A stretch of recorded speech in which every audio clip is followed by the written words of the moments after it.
Alex, I walked into the shop this morning, reached for my coffee, and realized I'd left a handful of walnut sawdust on the workbench right next to the bean grinder. Oh no, please tell me you didn't. Let's just say it was a high fiber roast, very earthy, very structural. Haha.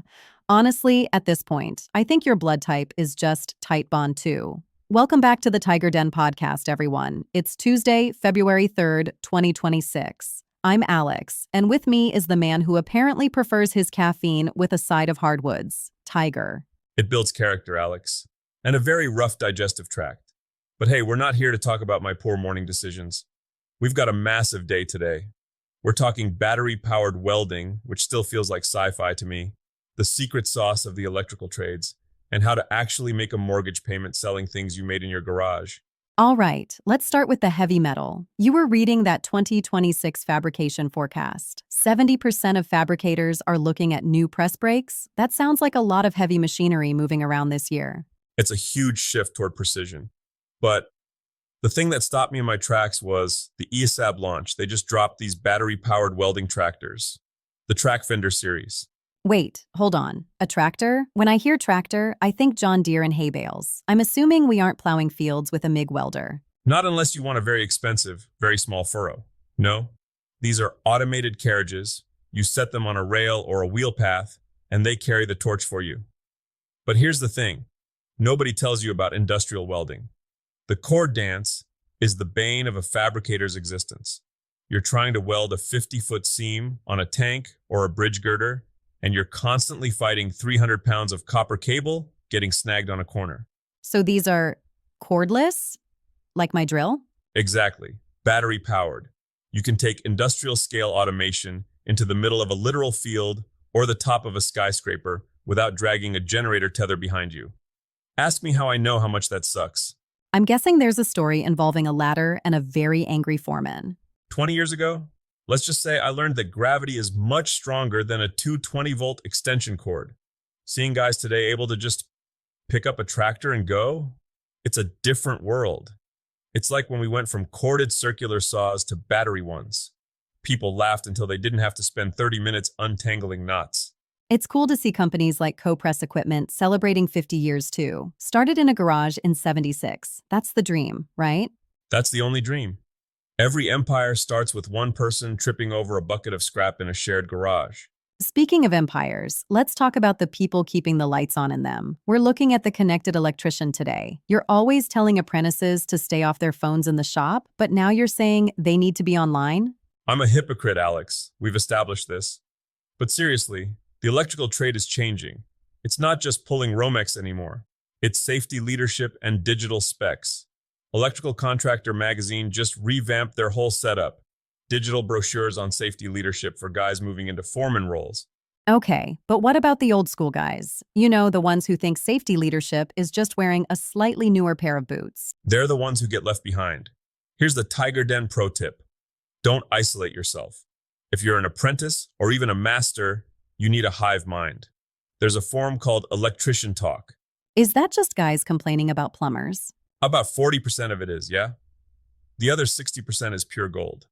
If you're in a 100-year-old building and you find some creative wiring left behind by a guy named Earl in 1942, someone on that forum has seen it. They've solved it. They know exactly why the walls are humming. Use the community.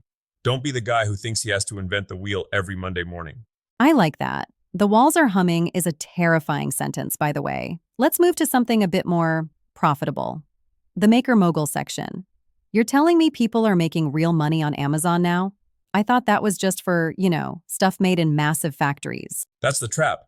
People think Amazon is the enemy of the maker. In 2026, it's the engine. Amazon Handmade is huge, but the real quiet money is the influencer program. Wait, are you telling me I have to start doing unboxing videos and using beauty filters on my shop vac? Please don't. The world isn't ready for your Get Ready With Me workshop edition. But listen, if you're already using a specific welder or a Japanese pull saw and you're documenting your build anyway, link it. You're essentially getting a finder's fee for tools you actually believe in.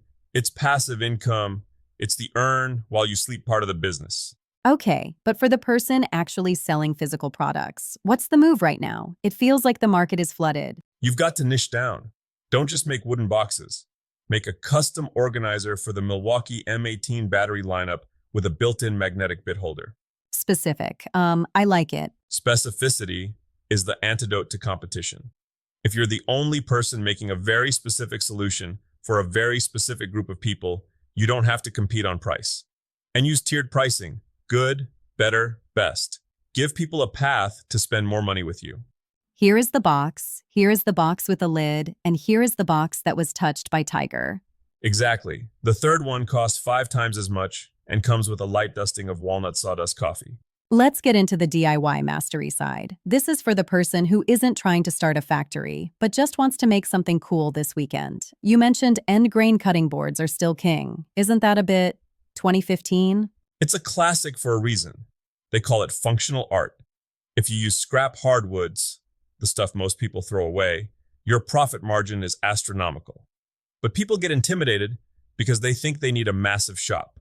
They see these guys on the Maker channel with $5,000 CNC machines carving out intricate signs, and they think, well, I guess I'll just make another birdhouse. Right. It's the gear envy roadblock. I can't do that because I don't have a laser-guided plasma whatever. This sounds such a non-sorial.